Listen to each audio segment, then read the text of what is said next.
Много си грозна, много си грозна. Стига! Не ми е приятно. И какво, че нося очила? Мъкнете. Не сега, че имам важна мисия. Не мога да ви я споделя. Защото така... Ти мислиш ли, че така ще те търса? Ема, разбери, аз съм от много години супер популярна. Цялото училище ме харесва, освен тази Мариана. Така.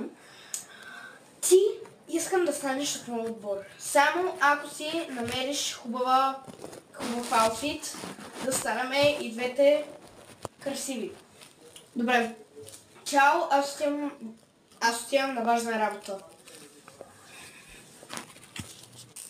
Хора, вие знаете ли, че Виктория е супер тъпа?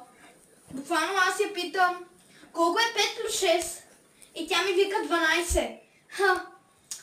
Ами, не трябва да си приятелки, особено ти, ама ти си естествено момиче и красиво, а не като нея да си грозна и да си слагаш някакви ето тук потници, да ти се гледа да ти се вижда целия корем и да си изцяло гола.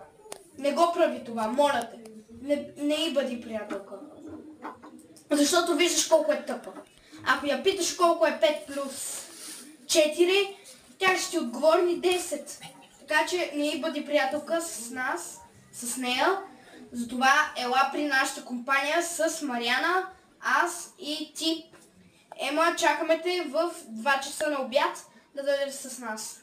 Добре, чао. Оф, Вики, не съм много сигурна дали Мариана ще ме хареса, защото тя от началото, от когато съм се записала в това училище, тя непрекъснато само ме дразни и ми прави пранкове с Виктория. Не знам какъв повод имат Виктория и Мариана, но не знам, но те непрекъснато само ми правят пранкове.